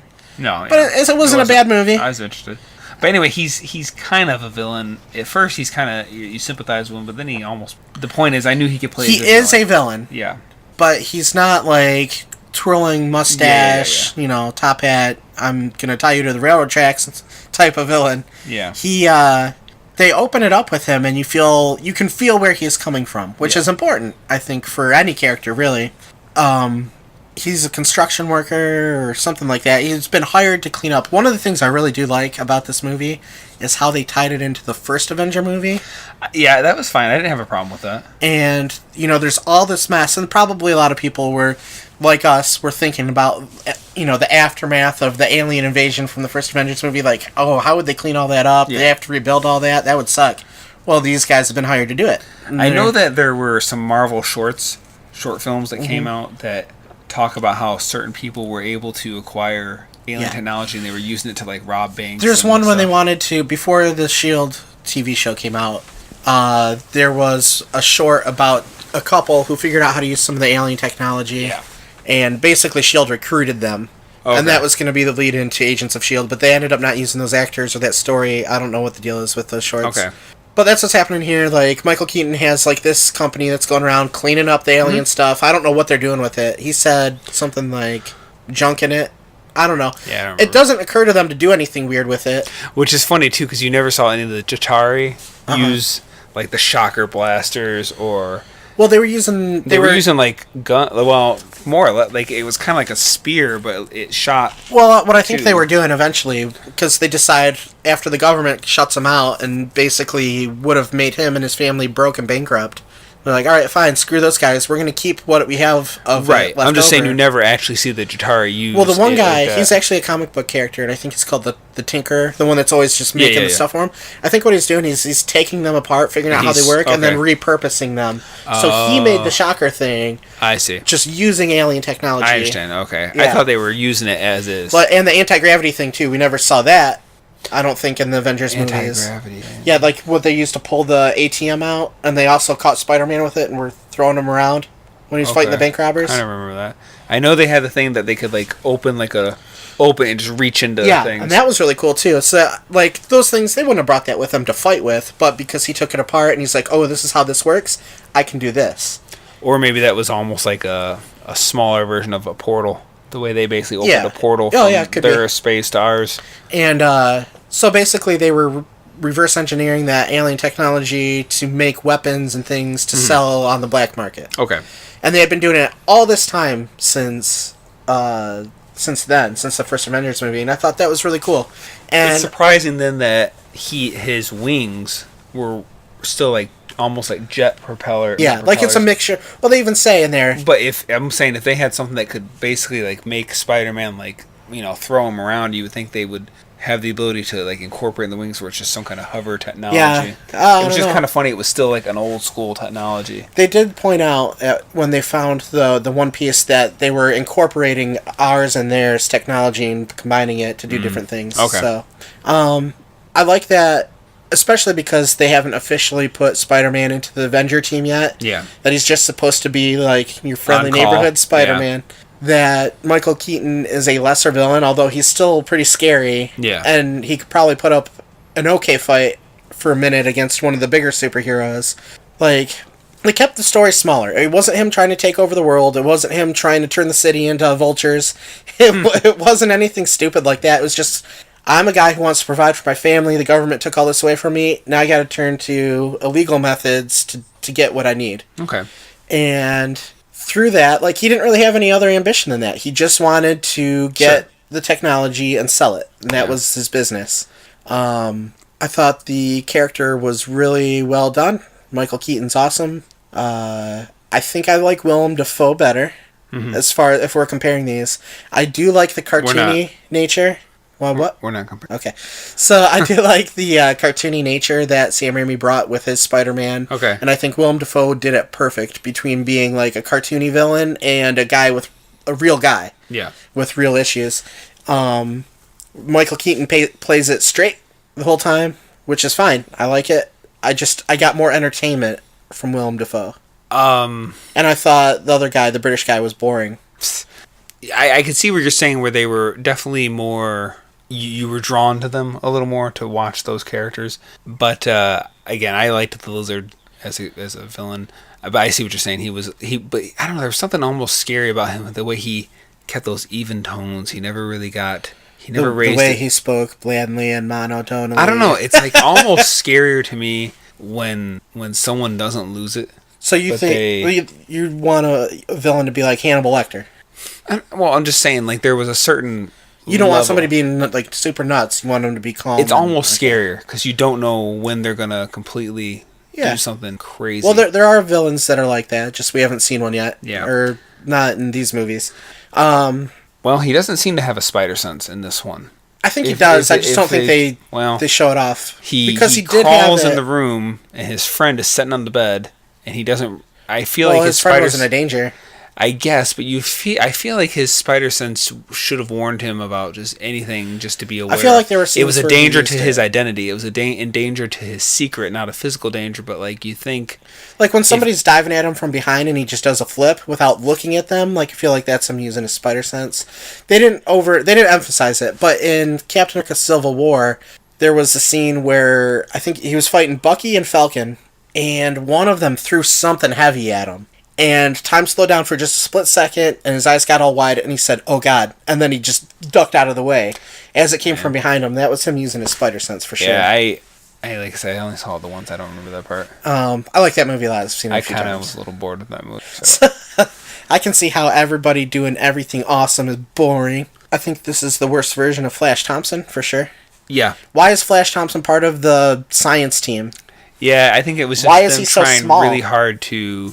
It's like obviously the big thing now is, bullying. There's a big push about trying to stop Maybe that's bullying. why. So he was a different kind of bully, where the other Flash was both Instead of, like, being physically a bully, he calls him Penis Parker. Yeah. One of the things that bothers me about this movie, and it's not always a huge deal, it depends on the character, but, like, why do they gotta change the way everybody looks diversity. I don't get it. Well... like, Flash is a bigger character in the comics. Sure. Why not just leave him alone? The girl he was going after, what was her name? Lizzie? Yeah, Liz. Liz Allen, when I looked her up to see if she was a comic book character Sure. or somebody they made up, she's a blonde, but I don't care. Make her be whatever. But if they're going to have the other girl be Mary Jane has to be a redhead. I mean, that's just... You can't. Yeah. Like, you couldn't change Peter Parker, I don't think. I know there's other Spider-Man characters. Right, but like, they're not Parker. But Peter Parker has to be Peter Parker. Like, you can't change that. Well, there was only two big things I kind of called before they happened. I kind of figured that girl was going to be Mary Jane. And at one point where he's like running through the yard, I was like, this is just like Ferris Bueller where he's trying to run back to... Well, they showed it on the TV, like, yeah. 2 seconds later, they showed it. I think it would have worked better if they hadn't shown Well, it. the I director... didn't need it to be seen. The director, I think, and Marvel Studios both wanted it to be like a modern-day John Hughes film, in a way. The way they kind of handled some of the high school stuff. And I don't think they necessarily nailed that, but I can see parts of it. I don't know. I just feel like they didn't need to show the actual TV screen of Ferris running after. It was funny. See, I thought most of the jokes in this did not work. I did not really laugh out loud about anything. I laughed. I was surprised. There were a couple of adult jokes in it that I'm surprised they threw in there. Like when they find Ned sitting in the computer room by himself, and I'm like, in my head I'm thinking, oh, that looks terrible. It looks like he's doing something bad on the computer. And then he comes out and says, like, I was looking at porn? Yeah. And because they had the guts to just go ahead and do that, like, I started cracking up. I'm like, what the They heck? had some good song choices. They played Space Age Love Song, which is by Flock of Seagulls. And I believe they played Save It for Later, which is They by had The 80s Beat. going on. It was an 80s dance, Yeah. I think. Or as we would call them in America, the English Beat. Why are you looking at that? Okay. What? That's what they're called. They were called the Beat, but over here they called them the English Beat. Killer tofu. Yes. Ooh-wee-oo. I didn't like this take on the Shocker, but I did think the I Vulture. don't know. I did think the Vulture was pretty cool. I thought the Shocker was fine. When I think of the Shocker, I think of, like, a C-list villain. I don't know how big of a part he plays in the comic books over the years, but the big ones for me for Spider-Man are always going to be, like, Green Goblin, Octopus. Yeah. I never really considered the Vulture to be somebody who should be scary, because he's supposed to be an old guy. Yeah. Flying around, but they made him pretty scary. Like the first time they show him fight Spider-Man and he looks down at him with those glowing eyes, that's actually kind of scary. Yeah.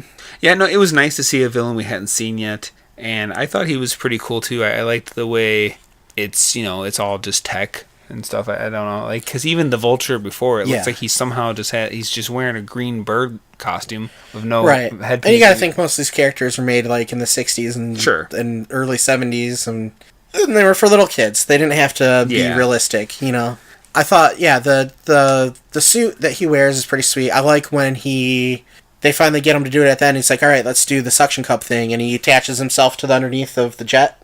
Yeah. I thought that was a pretty unique use of the wings. Yeah. I thought that was cool. And I like how he can detach from, like he built a little suction cup and then he used that little opening thing. Yes. And then he was able to detach from his wings. Or he even, it kind of reminded me of the Green Goblin, the way he was able to have it flying around independently. Separately, that was cool.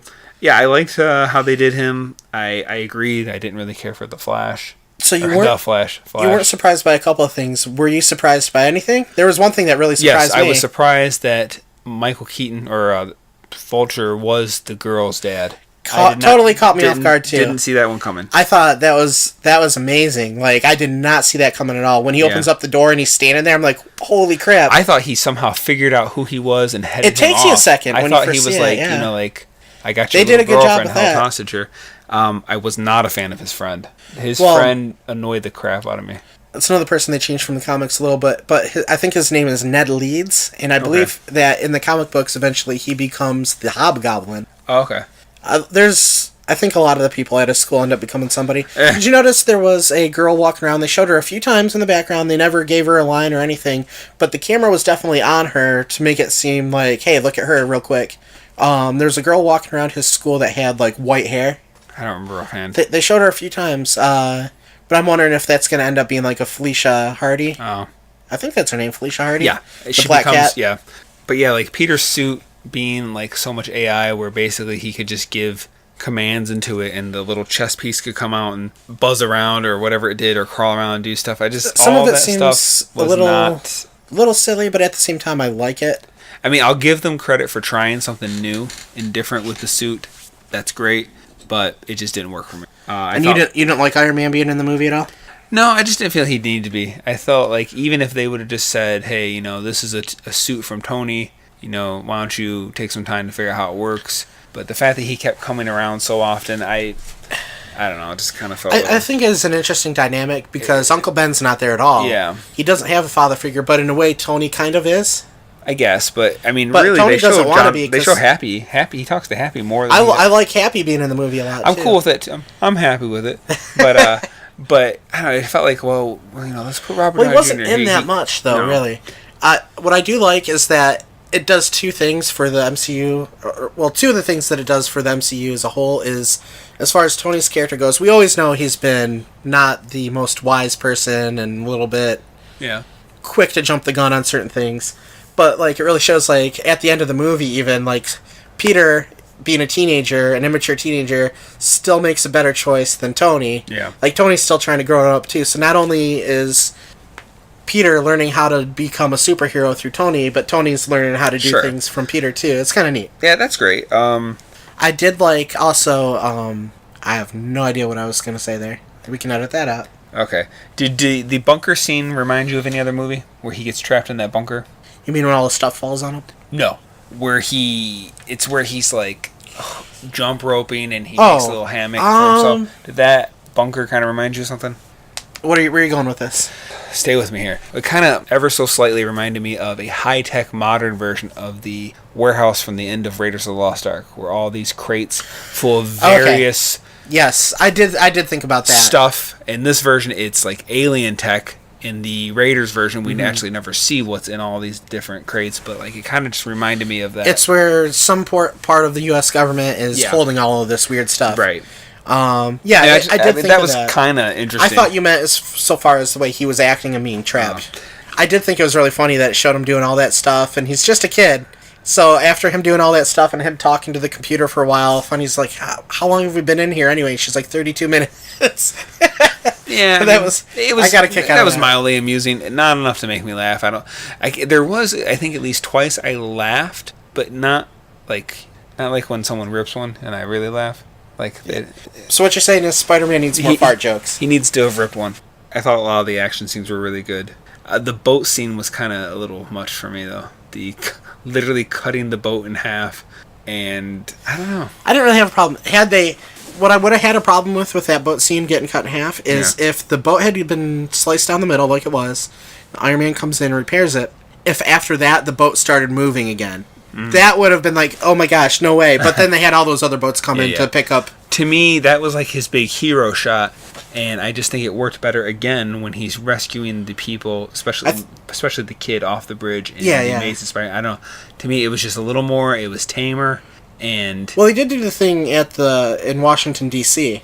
yeah, I guess That was pretty good, but I think that was also to show, the elevator scene. if he were an older, more experienced Spider-Man, he would have been able to handle the boat by himself, but because he's still learning and trying to figure out how to do things, and inexperienced, he did the best he could, but it wasn't quite enough. I don't know. He himself was a little annoying at times. What do you mean? His portrayal of Peter Parker or Spider-Man. I don't know. Why? Saying he was acting like a teenager? Maybe it's just because I'm tired of seeing Peter Parker teenager. I'm fine with it. Especially 3 times now. They do always like to show him as a teenager, perpetually, because in the comic books he grows up. But I've watched a lot of cartoons and stuff where he's back in high school again, and he's learning how to deal with S.H.I.E.L.D. and all sorts of stuff. I don't want them to keep him as a teenager forever, so I'm hoping, because he's got 3 movies. He's signed on for 3 movies. If he's in 10th grade now, I guess that would take him to the end of high school, because they're going to do 1 every year, I believe. I don't know if they have anything planned out for after that or not, or what the Sony deal entails. I would like to see him move on, though, out of high school after this. I don't want them to do another reboot where he's a kid again or anything like that. Have him grow up, deal with some more manly issues, put the man in Spider-Man. It's time to shave. I thought it was kind of goofy that he was shooting this video between the big fight scene of what you saw with their... they did a lot of recapping. Oh, I liked that. I was thinking, really? I would think you would be so either freaked out or excited or whatever. I just wouldn't think you have time to do all that. And the fact that he was fighting okay, guys... hold on a second. Okay. You're a teenager in today's world. There's technology everywhere. Everybody's YouTube and I guess I feel like he wouldn't have time to adequately... But he definitely had ADD in this, so I don't know. Yeah. He was very hyper. Even and that's another thing they kept doing. That's why I thought the joke was funny when he's like, "How long have we been here?" Because he's always so hyper that him sitting still for 20 minutes felt like an eternity. Also, when he was interrogating the guy who's trying to buy guns, remember he webbed his hand to the trunk. Okay. So he put the interrogation mode on. He's trying to interrogate him. The guy finally says, "I know where he's gonna be." Yeah. And he's like, "Sweet," and then he starts running off. He's like, "I didn't tell you yet."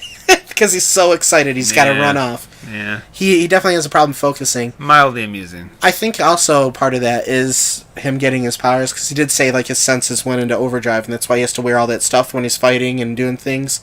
Because if he didn't, he wouldn't be able to focus. He could hear, see, everything is just super sensitive. The suit?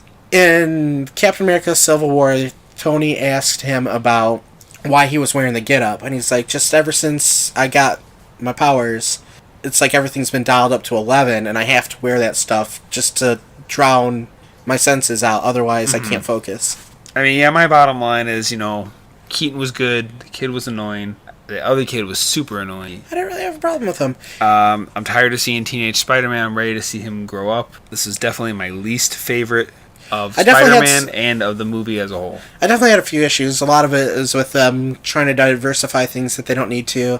I don't have a problem with them doing it sometimes, but certain characters, why are you doing that? Doesn't make any sense. I think it's almost worse to change a character than it is just to either make one up or use one that already exists, because in the comic books, they have people from all over the place. Just use one of them. What's the problem with that? Do you have anything else? No, so if we're going to compare the 3... which we've been doing this whole time. Nothing compares. I think I would put them in this order from best to worst. Okay. Spider-Man 2002 by a hair. Okay. Spider-Man Homecoming from 2017, and then The Amazing Spider-Man from 2012. Okay. For me, Spider-Man 2002, I still like it. It still holds up.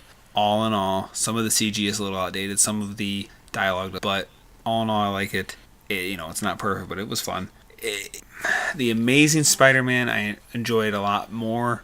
It does rehash a lot of the same stuff from the 2002 version. And it's not perfect either, but I enjoyed it a lot more than I remembered even liking it. Not that I ever didn't like it. Homecoming, I don't know. I'm not really into Spider-Man with a group. I kind of just, to me, he's cool enough on his own. I like seeing him figure stuff out on his own. I remember in the cartoons where he was going back home and he was figuring out, it was who was the guy that was crippled, but he had this mechanical robot thing. Something about he was trying to figure out how to make a tracker that would stick to it. And so he was testing out his Aunt May's non-stick frying pan. I remember like I liked when he went home and he had to like figure stuff out himself, and now he's got this tech suit that's doing stuff, and it can even like make him move certain ways that it's like all plugging in a combo to a video. It just didn't work for me. I would give the 2002 version. Let's go ahead and give them grades. So okay. Yeah, from best to worst for you, it goes. Well, I'm gonna give Spider-Man 2002 a B-.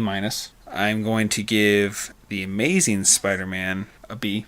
I think I enjoyed it that much more this time around. Spider-Man Homecoming, it's like a restaurant you go into, and it's okay that one time, but I never want to eat there again. Mm-hmm. So your favorite one of the three is the Amazing Spider-Man?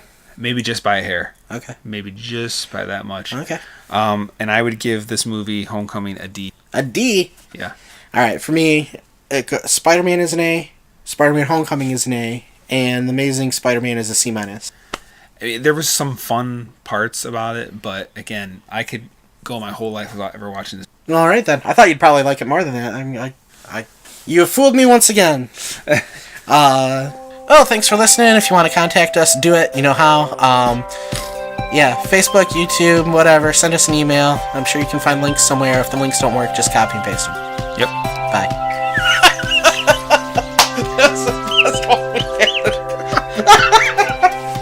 That was the best outro ever.